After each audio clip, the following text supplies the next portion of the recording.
नमस्कार साथियों, मेरे YouTube चैनल हिंदी नवगुरु में आपका स्वागत है। आप हमारे लेटेस्ट वीडियो देखने के लिए सब्सक्राइब करें मेरा YouTube चैनल हिंदी नवगुरु और नवीनतम अपडेट सबसे पहले अपने मोबाइल पर पाएं। तो आज हम BF स्किनर द्वारा जिसका प्रवर्तन किया गया है ऐसी शिक्षण विधि जिसे अनुदेशन प्रणाली भी कहा जाता है और अभिक्रमित अनुदेशन प्रणाली भी कहा जाता है, यह शिक्षण की आधुनिक प्रणाली है। सबसे पहले हम इसके इतिहास पर जब निगाह दौड़ाते हैं तो 1926 में शिक्षण मशीन का आविष्कार Sydney L précis, doctor Sydney L précis ने 1926 में शिक्षण मशीन का आविष्कार किया। इससे और थोड़ा पीछे जाते हैं तो सुकरात की जो प्रश्नोत्तर शैली है, सुकरात की प्रश्नोत्तर शैली अभिक्रमित अनुदेशन विधि का आधार है। हालांकि हम ये अच्छी तरह जानते हैं कि किसी भी शिक्षण विधि का प्रवर्तक अपने मूल कॉन्सेप्ट के साथ सामने आता है, लेकिन वास्तव में अभिक्रमित अनुदेशन जो प्रणाली है इसका मूल आधार सुकरात की प्रश्नोत्तर विधि है। सिडनी एल प्रेसे ने, डॉक्टर सिडनी एल प्रेसे ने 1926 में जब शिक्षण मशीन का आविष्कार किया, बनाया, उसके पश्चात इसकी धीरे धीरे नींव पड़ी और 1950-54 के बीच में सिडनी एल प्रेसे के सहयोग से BF स्किनर ने अभिक्रमित अनुदेशन प्रणाली का प्रवर्तन किया। सहयोग डॉक्टर सिडनी एल प्रेसे का, प्रवर्तन BF स्किनर। BF स्किनर, जी हां, वही BF स्किनर जिन्होंने अनुबंधन सिद्धांत, क्रिया प्रसूत अनुबंध सिद्धांत और सक्रिय अनुबंध सिद्धांत की जिन्होंने खोज करी, जिन्होंने वो सिद्धांत दिया, वही BF स्किनर। तो हम इसकी सामान्य जानकारी के साथ साथ आगे बढ़ेंगे। इसको मुख्य रूप से 3 भागों में और अंतिम रूप से 5 भागों में बांटा गया है। सबसे पहले हम बात करते हैं रेखीय अभिक्रम, जिसको बाह्य अभिक्रम भी कहते हैं। फिर आता है शाखीय अभिक्रम, जिसको आंतरिक अभिक्रम भी कहते हैं। एक है गणितीय अभिक्रम जो कि अवरोही अभिक्रम कहलाता है। एक है कंप्यूटर अभिक्रम और एक है अनुकूली अभिक्रम। तो मुख्य अगर 3 की बात की जाए तो वह है रेखीय, शाखीय और अवरोही, यानी बाह्य, आंतरिक और गणितीय। रेखीय की बात करते हैं तो उसके प्रवर्तक BF स्किनर हैं। शाखीय की बात करते हैं उसके प्रवर्तक नॉर्मन ए क्राउडर हैं और गणितीय की बात करते हैं उसके प्रवर्तक थॉमस F गिलबर्ट हैं। कंप्यूटर अभिक्रम की तरफ चलते हैं तो उसके प्रवर्तक लॉरेंस M स्टालुरो हैं और जब अनुकूली अभिक्रम की बात करते हैं तो उनके प्रवर्तक, उस प्रणाली के प्रवर्तक गॉर्डन पास्कल हैं। तो सभी का प्रवर्तन, जो मुख्य चीजें पूछी जाती हैं उनमें हमें सबसे पहले यह ध्यान रखना है कि किस अभिक्रम के प्रवर्तक कौन है। सबसे पहले हम बात करते हैं रेखीय अभिक्रम की। रेखीय अभिक्रम, जिसको बाह्य अभिक्रम भी कहते हैं, 1954 में BF स्किनर के द्वारा इसका प्रवर्तन किया गया। दूसरे नंबर पे आती है शाखीय अभिक्रम, जिसको आंतरिक अभिक्रम भी कहते हैं। 1954 में ही नॉर्मन ए क्राउडर द्वारा इसका प्रवर्तन किया गया। तीसरे नंबर पे आती है अवरोही अभिक्रम अथवा गणितीय अभिक्रम। 1962 में थॉमस F गिलबर्ट ने इसका विशेष रूप से गणित विषय के जटिल प्रत्ययों को सुलझाने के लिए इसका प्रवर्तन उन्होंने किया। कंप्यूटर अभिक्रम लॉरेंस एम स्टालुरो की देन है और अनुकूली अभिक्रम गॉर्डन पास्कल की देन है। तो आज हम इस अभिक्रमित अनुदेशन विधि पे थोड़ी सी चर्चा कर लेते हैं। तो देखिए, सबसे पहले हम बात करेंगे अभिक्रमित अनुदेशन इस शब्द पर। इसको प्रोग्राम लर्निंग भी कहते हैं, प्रोग्राम लर्निंग, अभिक्रमित अनुदेशन। अभिक्रमित का मतलब क्या होता है? एक अभिक्रम, अभिक्रम का मतलब हुआ एक निश्चित तार्किक क्रम में। अभिक्रम का क्या मतलब हुआ? एक निश्चित तार्किक क्रम, ये इसका मतलब हुआ। मतलब बच्चों को पाठ्य सामग्री एक निश्चित तार्किक क्रमबद्ध क्रम में दी जाती है, जहां बच्चा स्वगति से सीखता है, जिसकी जैसी बौद्धिक संपदा है वह अपनी उस बौद्धिक संपदा का प्रयोग करते हुए अपनी गति से सीखने की ओर आगे बढ़ता है, अधिगम की ओर आगे बढ़ता है। उस पर समय की, उस पर एक निश्चित समय सीमा की कोई पाबंदी नहीं होती है। वो उसको फ्रेम दिए जाते हैं, पद दिए जाते हैं, छोटे छोटे सोपान दिए जाते हैं, वह उन सोपानों को ध्यान पूर्वक पढ़ता है, उसमें दी गई समस्याओं का के प्रति अनुक्रिया करता है। ध्यान दीजिए, अनुक्रिया करता है, वो अनुक्रिया करके प्रश्न का जवाब देने की कोशिश करता है। सही होता है उसे दूसरा फ्रेम दे दिया जाता है, सही नहीं होता है तो उसको तुरंत पता लग जाता है, उसका स्वयं मूल्यांकन भी हो जाता है कि मैं कहां गलत हूं। और आप जानते हैं कि जब यथा समय यथोचित स्थान पर जब पुनर्बलन दे दिया जाए, रीइंफोर्समेंट दे दिया जाए, तो बालक की सीखने की क्षमता, इच्छा, चाह और बलवती हो जाती है। तो ये कुछ सिद्धांतों पे कार्य करता है। सबसे पहले हम बात करेंगे इसके प्रवर्तक की। यह है बीएफ स्किनर, जो कि बहुत बड़े मनोवैज्ञानिक और शिक्षा शास्त्र के ज्ञाता भी हैं। बीएफ स्किनर इसके प्रवर्तक हैं। सहयोग अभिक्रमित अनुदेशन में सिडनी एल प्रेसे ने इनका सहयोग किया है। 1926 में शिक्षण मशीन का आविष्कार किया इन्होंने, और 1950 में शिक्षण यंत्र बीएफ स्किनर ने बनाया। शिक्षण यंत्र, ध्यान दीजिए, दो शब्द है, शिक्षण मशीन, शिक्षण यंत्र। प्रतियोगी परीक्षाओं में कई बार ऐसे प्रश्न कंफ्यूजन उत्पन्न कर देते हैं, आपको ध्यान रखना है। शिक्षण मशीन शब्द का प्रयोग सिडनी एल प्रेसे 1926 ये, और शिक्षण यंत्र का प्रयोग जब किया जाए तब 1950 बीएफ स्किनर। ये दो चीजें आपको ध्यान में रखनी है। यह मुख्य रूप से बीएफ स्किनर ने जो क्रिया प्रसूत अनुबंधन सिद्धांत दिया था, उस सिद्धांत पर आधारित है अभिक्रमित अनुदेशन विधि। अभिक्रमित अनुदेशन विधि के कुछ सामान्य सिद्धांत हैं। जब अभिक्रमित अनुदेशन विधि की चर्चा हो, उसके सिद्धांतों की चर्चा न हो, बिना नींव के कोई भवन नहीं बन सकता, वैसे ही बिना सिद्धांतों के कोई शिक्षण विधि कारगर नहीं हो सकती। तो इसका सर्व प्रमुख सिद्धांत है छोटे छोटे पदों का सिद्धांत। ये एक नंबर जो आप देख रहे हैं, यह है छोटे छोटे पदों या सोपानों का सिद्धांत। मतलब समग्र जो इकाई है, पाठ है, पाठ्य वस्तु है, उसके छोटे छोटे फ्रेम बना लिए जाते हैं।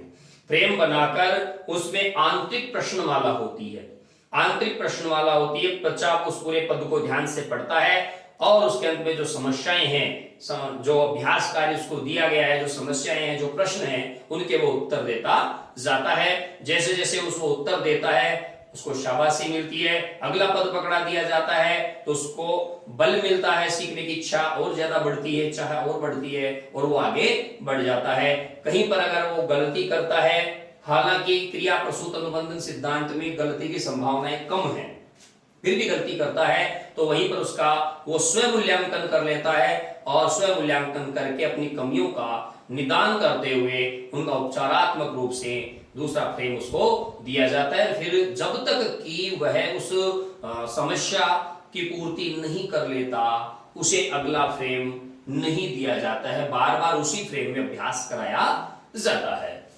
तो इसे कहते हैं छोटे छोटे पदों का यानी सोपानों का सिद्धांत। संपूर्ण पाठ्य वस्तु समग्र रूप में नहीं दी जाती है, बल्कि संपूर्ण पाठ्य वस्तु को छोटे छोटे इकाइयों में, पदों में बांट दिया जाता है, जिनको अभिक्रमित अनुदेशन की भाषा में फ्रेम कहते हैं। ये जरूर ध्यान रखिएगा, जो छोटे छोटे पद बनाकर दिए जाते हैं बालक को, वो अभिक्रमित अनुदेशन प्रणाली की भाषा में उनको फ्रेम कहा जाता है। दूसरा है सक्रिय सहयोग का सिद्धांत। इसमें सहयोग जो होता है वह सक्रिय होता है, निष्क्रिय नहीं होता है। आपने देखा होगा कक्षा कक्ष में अध्यापक पढ़ा रहा है, बालक पढ़ रहे हैं, अगर बालकों से सक्रिय सहयोग न लिया जाए तब बालक निष्क्रिय श्रोता मात्र रह जाते हैं और अधिगम नहीं हो पाता है, अधिगम स्थायी नहीं हो पाता है या अधिगम में न्यूनता रह जाती है। लेकिन अभिक्रमित अनुदेशन प्रणाली में ऐसा नहीं है। उसमें पाठ्य वस्तु का, बालक का और शिक्षक का जो सहयोग है सक्रिय, वो उससे लिया जाता है। बालक लगातार स्वतः अनुक्रिया करता है, सक्रिय रहता है, एक पल के लिए भी निष्क्रिय नहीं होता, और जब तक सक्रियता नहीं आएगी तब तक अधिगम में बाधा पहुंचती है। तो यहां अधिगम का मार्ग ज्यादा सरल है। क्यों? क्योंकि बालक स्वयं सक्रिय होकर स्वयं अनुक्रिया करता है। तुरंत आश्वासन यानी फीडबैक का सिद्धांत, इसको तुरंत प्रतिपुष्टि का सिद्धांत भी कहते हैं। शब्द अलग हो सकते हैं, पूछने वाले पे निर्भर करता है कि वह किस पर्यायवाची शब्द का प्रयोग करता है। इसको कहते हैं तुरंत प्रतिपुष्टि का सिद्धांत, तुरंत आश्वासन का सिद्धांत, क्विक फीडबैक प्रिंसिपल। तो यह है तुरंत आश्वासन का सिद्धांत। इसका मतलब क्या हुआ? बालक को फीडबैक के लिए 10 दिन का इंतजार नहीं करना होता है। बच्चे ने टेस्ट दिया, शिक्षक ने कॉपी रख ली, 2 दिन में 3 दिन में शिक्षक को समय मिला, उसने कॉपी चेक करी, फिर 2 दिन और निकल गए, नंबर सुनाए, और इस बीच में 1 सप्ताह का, 4 दिन का, 5 दिन का, 3 दिन का गैप हो जाता है। बालक को तुरंत उसके जो कार्य था, जो उसने किया, उसके बारे में उसको तुरंत कोई भी जानकारी नहीं मिल पाती थी। लेकिन अभिक्रमित अनुदेशन प्रणाली में उसको तुरंत जानकारी मिलती है। सही है, नया पद फ्रेम पकड़ा दिया जाएगा, सही नहीं है तो उसी पर पुनः अभ्यास करने के लिए उसको कहा जाएगा। तो इसमें तुरंत प्रतिपुष्टि होती है, जिससे बालक की अधिगम की ओर बढ़ने की इच्छा और ज्यादा जागृत हो जाती है, रुचि। चौथा सिद्धांत है स्वतः गति क्रम का सिद्धांत। स्वतः गति क्रम, ये मैं पहले बता चुका हूं। बालक अपनी गति से सीखता है, इसको स्वगतिका सिद्धांत भी कहते हैं। अपनी गति से सीखता है। एक कक्षा में कई प्रकार के बालक होते हैं, उनको सामान्यतः हम 3 भागों में बांट सकते हैं: श्रेष्ठ, औसत और निम्न। श्रेष्ठ बालक वो होते हैं जो सामान्य बालकों से ज्यादा आईक्यू के होते हैं। एक सामान्य आईक्यू के बालकों को हम सामान्य या औसत में रख लेते हैं। एक जिनका आईक्यू बिल्कुल कम होता है, उनको हम निम्न में रख लेते हैं। और तीनों की सीखने की गति अलग होती है। जो श्रेष्ठ आईक्यू वाला है वो तेज गति से सीखेगा, मध्यम या औसत जो है उसकी गति थोड़ी मंद होगी, और जो बिल्कुल निम्न गति या जड़ बुद्धि है उसके सीखने की गति और भी ज्यादा कम होगी। तो बालक अभिक्रमित अनुदेशन प्रणाली में बहुत अपने तरीके से, अपनी गति से, अपनी बौद्धिक संपदा के अनुसार सीखता है, सीखने के लिए आगे बढ़ता है। तो उसमें फायदे भी हैं तो नुकसान भी है। फायदे ये हैं कि जो उत्कृष्ट बालक है उसको तुरंत दूसरा पद मिल गया, उसको तुरंत प्रतिपुष्टि मिल गई, उसको तुरंत नया फ्रेम मिल गया। लेकिन जो निम्न बालक है वह और ज्यादा पिछड़ता चला जाता है, इसलिए, और उसमें समय भी ज्यादा लगेगा। उत्कृष्ट बालक 7वें सोपान पे पहुंच गया और जड़ बुद्धि बालक अभी दूसरे पे अटका हुआ है, तो विभेदीकरण की प्रक्रिया भी इसमें हो जाती है। तो ये स्वतः गति क्रम का सिद्धांत है। अगला इसमें छात्र परीक्षण का सिद्धांत। हम ऐसे अभिक्रमित अनुदेशन प्रणाली से छात्रों में विभेदीकरण कर सकते हैं, उनका परीक्षण कर सकते हैं कि किस बालक का आईक्यू लेवल कितना है, किस गति से कौन सा बालक आगे बढ़ पा रहा है। और सबसे बड़ी बात है, इसमें मूल्यांकन करता शिक्षक न होकर छात्र स्वयं है। तो उसको स्वयं को ही उसको पता लग जाएगा कि मैं कहां किस स्तर पर हूं, और छात्र अपने कार्य का स्वयं मूल्यांकन करते हुए, उससे रीइंफोर्समेंट प्राप्त करते हुए, पुनर्बलन प्राप्त करते हुए धीरे धीरे सीखने के मार्ग पर आगे बढ़ता है। तो ये मुख्य इसके 5 प्रिंसिपल्स हैं, 5 सिद्धांत है। और मुख्य जो सिद्धांत है वो कौन सा है? क्रिया प्रसूत अनुबंध सिद्धांत, जिस पर यह है आधारित है। तो हमें इसको भी ध्यान में रखना है। क्रिया प्रसूत अनुबंध सिद्धांत 1954 में बीएफ स्किनर के द्वारा दिया गया था। अब बात करते हैं अभिक्रमित अनुदेशन के सिद्धांत के बाद हम इसके प्रकार की। तो उससे पहले एक विद्वान का कथन है, वो भी हमें समझ लेना चाहिए। ये विद्वान है डेलेजर। डेलेजर शिक्षा शास्त्री रहे हैं और इनका पाश्चात्य यूरोपीय शिक्षा शास्त्री हैं। इनका कहना है कि अभिक्रमित अनुदेशन एक क्रमबद्ध पद से पद तक स्व शिक्षण कार्यक्रम है। ध्यान दीजिए कि शब्द कितना गहरा है। सबसे पहले यहां लेते हैं अभिक्रमित अनुदेशन। प्रोग्राम एक निश्चित तरीके से, जिसको व्यवस्थित, प्रोग्राम का मतलब क्या होता है? एक तार्किक क्रम में बंधा हुआ, व्यवस्थित, क्रमबद्ध, जिसका एक निश्चित क्रम है, पद से पद तक, एक पद, एक सोपान या एक फ्रेम से दूसरे फ्रेम से तीसरे फ्रेम, ऐसे कंटिन्यूस स्व शिक्षण कार्यक्रम।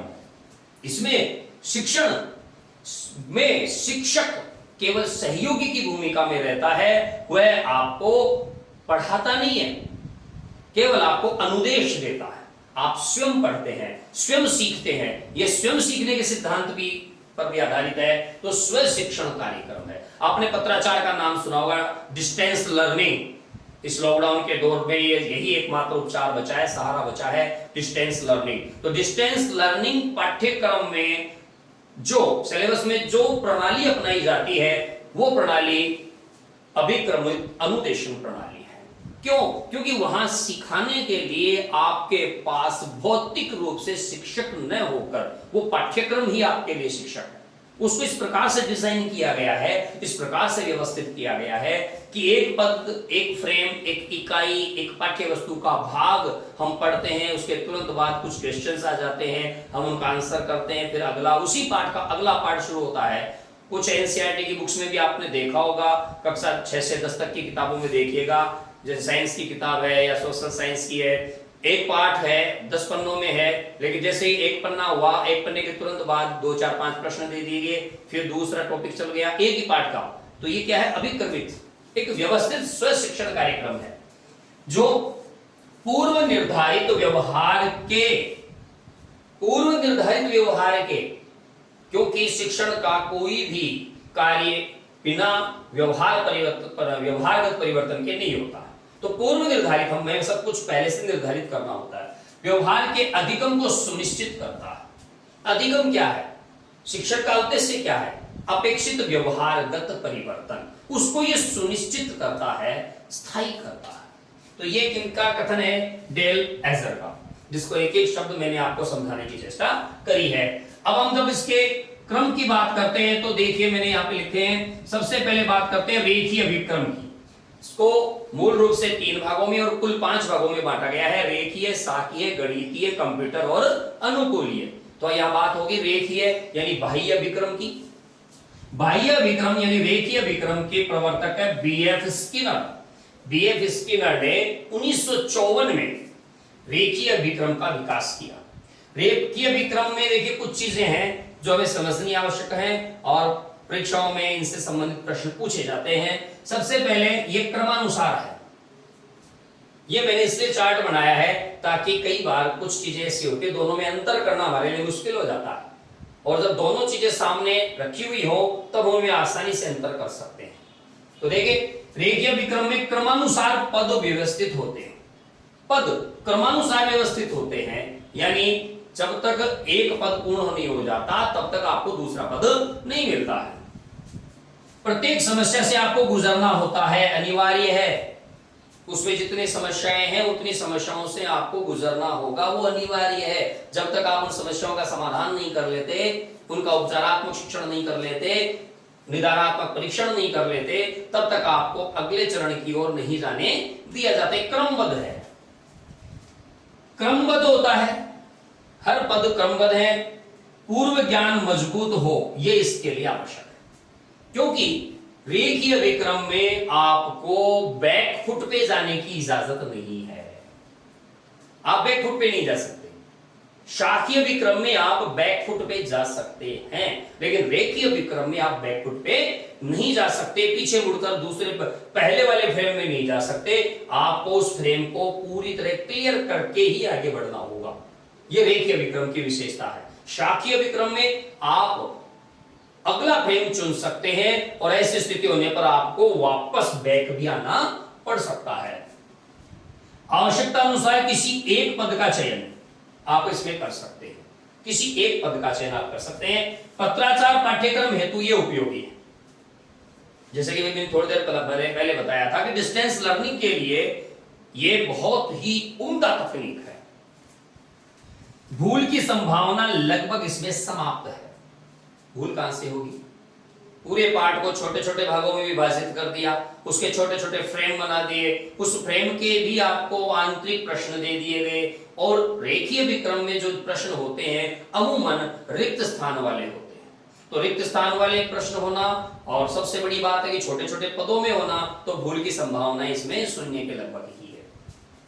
अब हम बात करते हैं इसके आगे बढ़ने की। ये कैसे आगे बढ़ता है, तो ये ध्यान से देखिए। एक ये पहला पद है, इस पहले पद को आपने क्लियर कर लिया, क्योंकि इसमें कुछ रिक्त स्थान होते हैं। पद को पढ़ने के बाद आपको उसकी पूर्ति करनी होती है। आपने ये काम कर लिया तो आपको दूसरा फ्रेम दे दिया गया।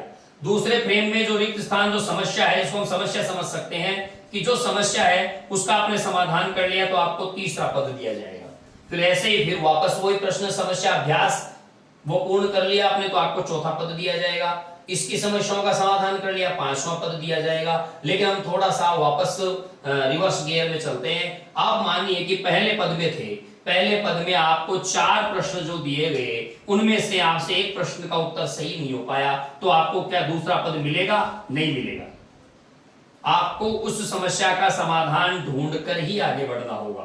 तब आपके लिए दूसरा फ्रेम होगा उसी विषय का, ध्यान दीजिए, उसी बिंदु का दूसरा फ्रेम होगा, वो आपको दिया जाएगा, जिसके आधार पे आप उस समस्या का समाधान करेंगे और तब जाकर आपको उसका वास्तविक दूसरा फ्रेम दिया जाएगा। आप देख सकते हैं ये एक सीधी रेखा में आगे बढ़ रहा है।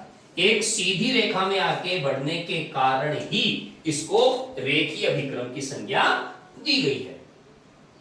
बाह्य इसलिए क्योंकि इसमें आपको आंतरिक प्रवेश नहीं करना है, आंतरिक खंड नहीं करने हैं, टुकड़े नहीं करने हैं, इसके पार्ट नहीं करने हैं अलग अलग, इसलिए इसको बाह्य भी कहा जाता है। इसकी कुछ सीमाएं भी हैं, कुछ दोष भी हैं कि छोटे छोटे पदों में बांटना एक वास्तव में योग्य, दक्ष, कुशल शिक्षक ही ऐसा कर सकता है।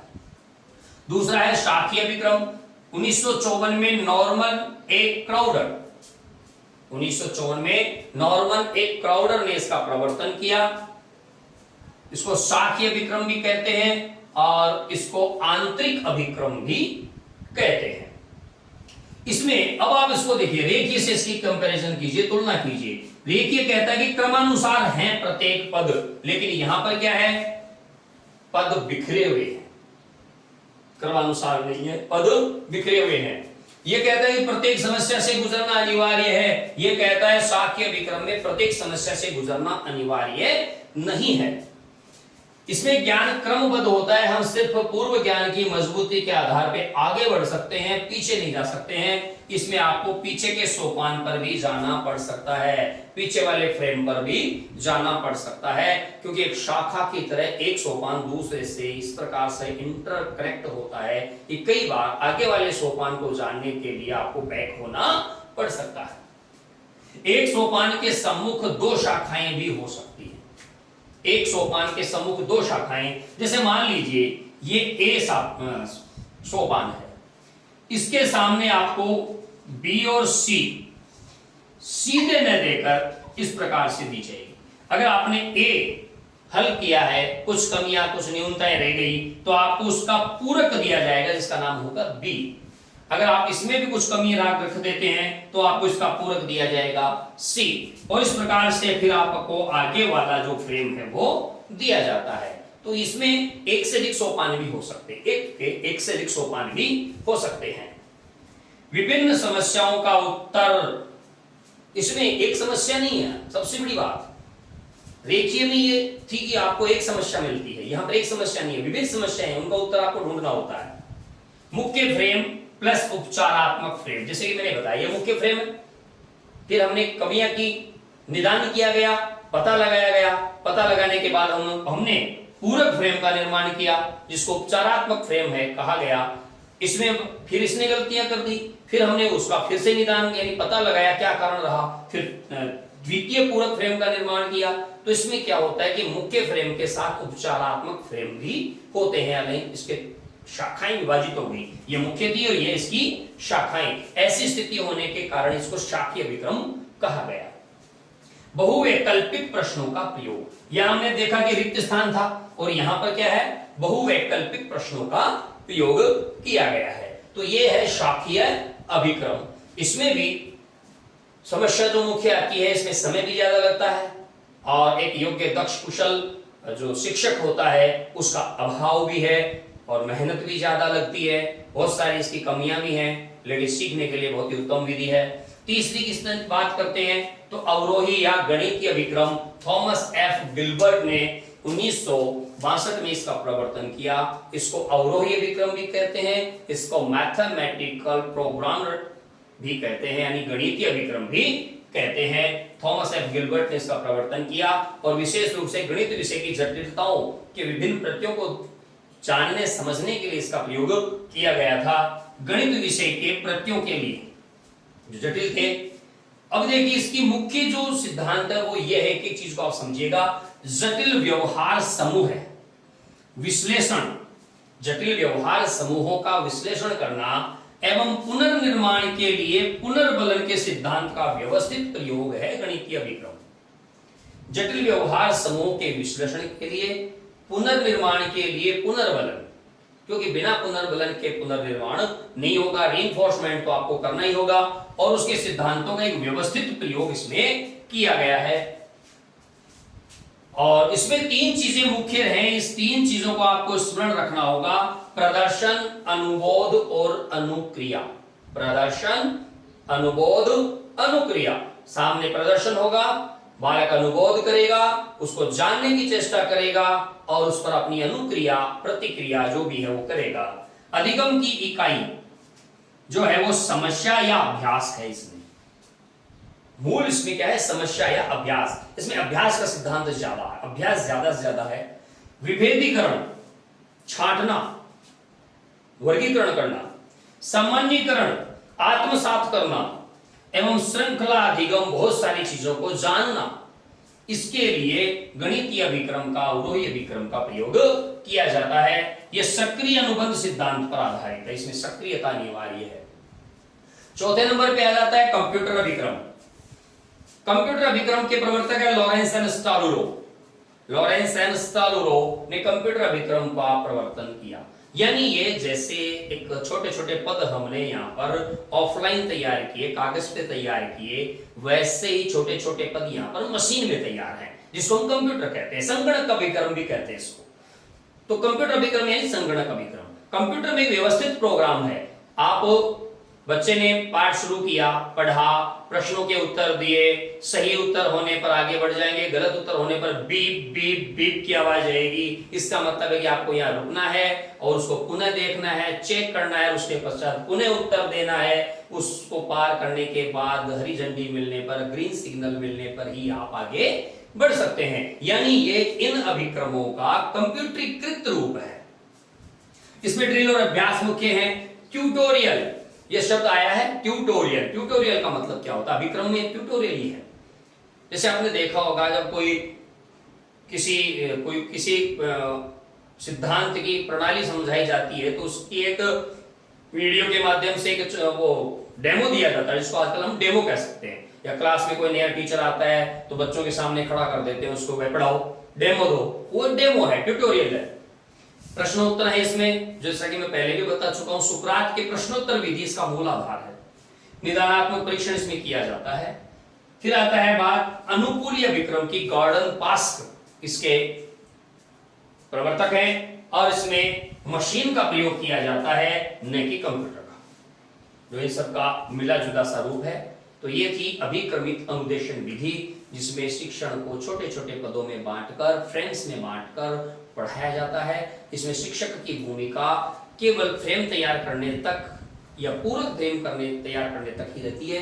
बाकी बालक स्वयं गति से स्वयं मूल्यांकन करते हुए आगे बढ़ता है। तो आपको ये मेरा वीडियो कैसा लगा कमेंट बॉक्स में जरूर बताइएगा, और अगले वीडियो में किसी और शिक्षण विधि के साथ हम आपके सामने फिर से हाजिर होंगे। तब तक के लिए आप अपने दोस्त बजरंग गुरु को इजाजत दीजिए। आप हमारे YouTube चैनल हिंदी नव गुरु को सब्सक्राइब करें, लाइक करें, शेयर करें, अधिकाधिक लाभ उठाएं। जय हिंद, जय भारत।